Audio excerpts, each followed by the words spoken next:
Salam damai sejahtera buat Bapak Ibu, saudara-saudari sekalian semua. Puji Tuhan, pada kesempatan ini saya ingin juga men-sharingkan di dalam wadah video pastoral. Adapun nats firman Tuhan, ada dua yang akan saya bacakan untuk Bapak Ibu semua. Demikian bunyi firman Tuhan.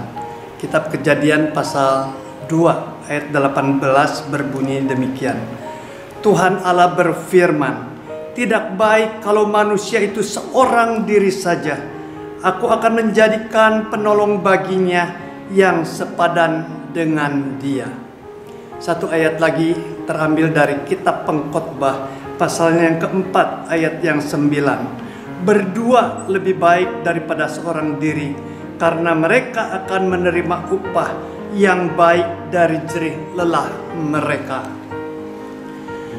Nah, dua ayat yang sudah tidak asing, yang seringkali kita terima, kita bahkan hafalkan dan pegang untuk menjadi panduan buat dasar di dalam hidup memasuki jenjang pernikahan.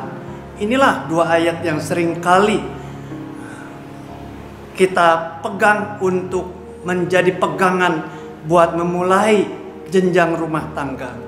Ya, percaya bahwa kata Tuhan, tidak baik manusia seorang diri saja. Tuhan akan menyediakan, artinya memang selain ada dorongan naluri atas lelaki, adanya hawa nafsu yang muncul ketika sudah waktunya. Untuk yang perempuan, untuk wanita, ada birahi yang muncul sehingga keduanya ingin memadu cinta kasih dan bahkan memasuki jenjang rumah tangga. Dibarengi dengan adanya ayat-ayat tersebut, semakin mereka memasuki suatu kepastian, keyakinan untuk menggalang kehidupan berumah tangga atau memasuki jenjang pernikahan. Suatu yang indah, suatu yang baik, sesuatu yang sungguh-sungguh asalnya juga dari Tuhan. Tentu ketika kita memasukinya, menghadapinya, itu adalah sesuatu yang suci, yang berkenan di hadapan Tuhan, bukan sesuatu umbaran hawa nafsu semata. Tetapi seringkali apa yang dikatakan tidak baik seorang diri saja atau berdua lebih baik, apakah itu menjadi suatu yang otomatis? Ketika kita masuki jenjang rumah tangga, otomatis kita berumah tangga, otomatis kita mengalami yang baik, otomatis kita akan mengalami hari-hari dengan seabrek-abrek sukacita dan seabrek-abrek kesenangan semata. Oh, tentu tidak. Tentu tidak, saudara. Kita tidak bisa hanya beralaskan atas segala modal ada suatu panggilan untuk lelaki hawa nafsu, untuk perempuan birahi, lalu boleh memasuki jenjang perkawinan dengan begitu saja tanpa ada suatu pertolongan dan pimpinan dari Kristus Yesus sang kepala rumah tangga. Niscaya kita juga akan mengalami suatu gangguan, suatu konflik di dalam hidup rumah tangga yang kita kerjakan atau alami. Satu contoh, di dalam kitab Kejadian pasal 24 dikatakan, Ishak di usianya yang ke-40, ia mengambil Ribka untuk menjadi istrinya. Wah, sungguh pasangan ini luar biasa, memadu cinta, menjalani kehidupan sejak Ishak umur 40 berumah tangga dengan Ribka, menjadi suatu yang satu pada lain, mengisi, menguatkan, menghibur, memberikan suatu asupan-asupan yang luar biasa. Apa yang diinginkan di dalam hidup setelah menikah? Wah, kiri kanan mensupport, mendorong, hayo cepat punya turunan, punya anak, Itu pertanda satu yang eksis, yang akan kalian terima. Kalau tidak, wah, hidup itu sepi, kosong. Hayo. Pasti Ishak bersama Ribka, namanya juga orang ingin berumah tangga, ingin ada anak keturunan, dengan satu maksud tujuan, agar anak keturunan itu bisa suatu hari menjadi generasi penerus, bisa menopang di kala papih mami sudah tua. Itu yang acap kali. Tetapi pasangan Ishak bersama Ribka, tahun pertama kosong, tahun kedua ia tetap kosong, 5 tahun pertama ia juga tidak dapat anak, 5 tahun kedua, 10 tahun pernikahan tidak punya anak. Adakah berita di Alkitab gonjang-ganjing yang terjadi, konflik yang terjadi atas pasangan Ishak dan Ribka ini? Tidak ada.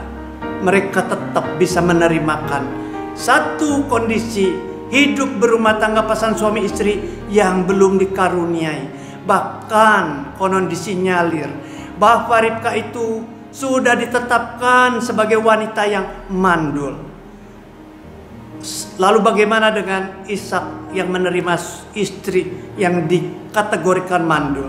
Apakah ia uring-uringan? Apakah ia mencak-mencak? Apakah ia lalu menetapkan untuk melarikan diri, meninggalkan Ribka dan cari istri yang lain?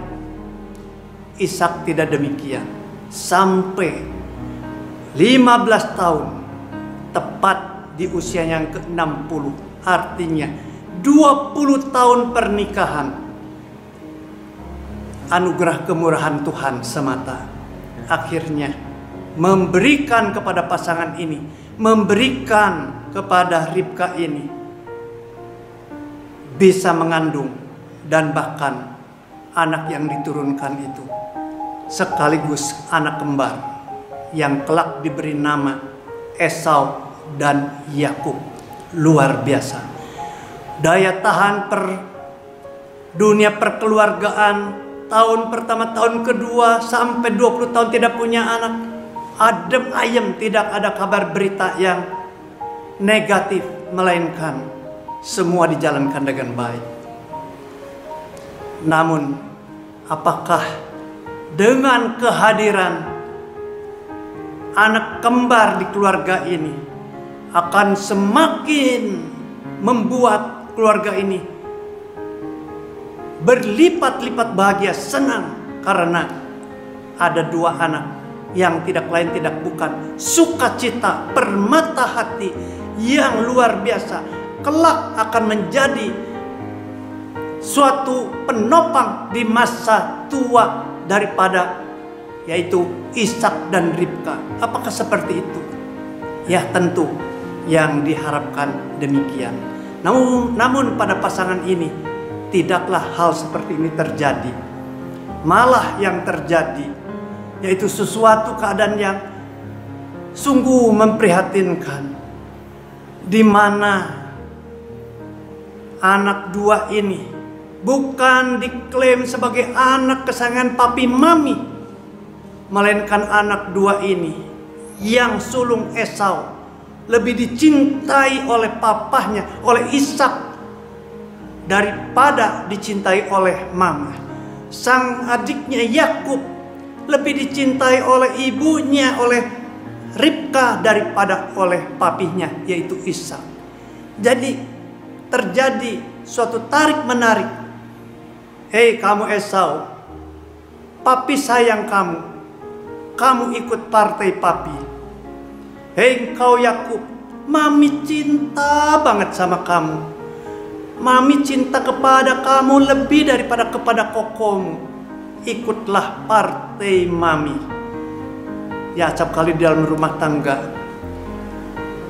orang tua seringkali berlaku kurang bijak, tidak takluk kepada tatanan role yang sudah ditentukan oleh Tuhan, sehingga seolah-olah orang tua ini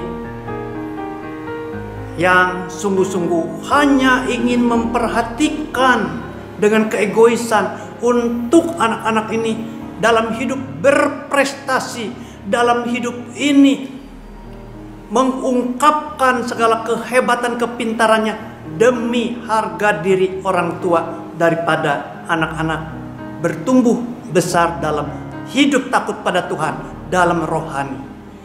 Anak-anak seringkali dianggap oleh orang tua yang kurang bijak, yaitu mereka itu aset kami. Kami akan berjuang mati-matian memberikan suatu kos untuk studi dan sebagainya. Tetapi jangan keliru.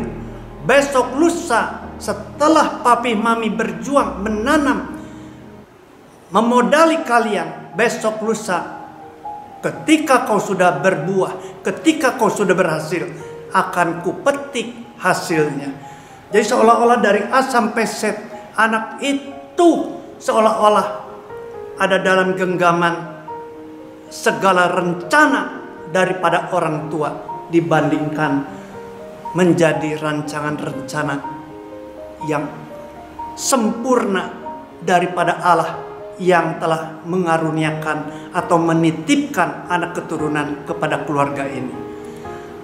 Buat Ishak, buat Ribka, anak-anak itu harus mengadakan aksi balas budi demi masa tua papahnya. Ishak sangat cinta kepada Esau karena dia seorang pemburu. Ribka sangat cinta kepada Yakub karena seringkali tinggal di kemah. Ibu bapak dikasih 2 anak, tetapi ibu bapak tidak mencintai serentak dengan adil kepada anak-anak, melainkan mengklaim, biar aku satu untuk menjaga masa depan aku, yang satu aku akan tunjuk satu untuk menjaga hari tuaku. Dari sini terjadi perpecahan yang tidak bisa terbendung lagi. Suatu hari demi masa depan mamihnya, agar Yakub menjadi seorang yang bisa diandalkan dan berprestasi, bahkan memiliki keberadaannya, sampai diperintahkannya untuk berbuat curang, berbohong kepada papahnya sendiri, yang pada waktu itu sudah labur atau sudah kurang pandangan matanya, disuruh membohongi orang tuanya demi prestasinya. Apa yang terjadi? Esau seolah-olah disalib, ditipu oleh Yakub tentang hak kesulungannya, sehingga Esau mendendam kepada adiknya Yakub, dan Yakub lari. Apa yang dirindukan oleh ayah dan ibunya tentang hari tua ada dalam pemeliharaan dan jagaan daripada anak-anak. Sejak itu tidak lagi didapat hal itu, sampai papanya mati, sampai ibunya tutup mata akhir hayat, tidak pernah ketemu lagi dengan namanya, baik Esau ataupun Yakub. Dan Yakub serta Esau. Esau bersama Yakub menjadi musuh yang sungguh-sungguh sangat mengerikan, mendendam begitu sangat. Yakub lari terbirit-birit meninggalkan rumahnya, kotanya, menjauh untuk tidak mendapat suatu penyerangan daripada Esau. Mari Bapak Ibu saudara-saudara kekasih dalam Tuhan, di dalam urusan berumah tangga, di dalam urusan hidup, mengurusi masa depan anak-anak dan seterusnya, jangan kita andalkan dan jangan kita pakai hikmat sendiri untuk serasa segala-galanya bisa kami atur demikian rupa sehingga masa depan mereka ada dalam suatu yang baik.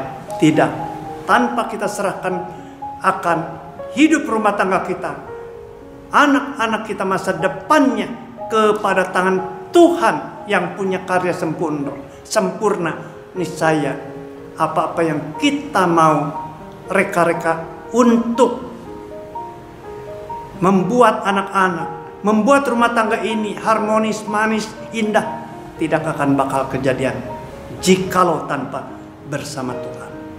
Ya, serahkanlah semua problema pernikahan, rumah tangga di tangan Tuhan yang punya kuasa di atas segala kuasa.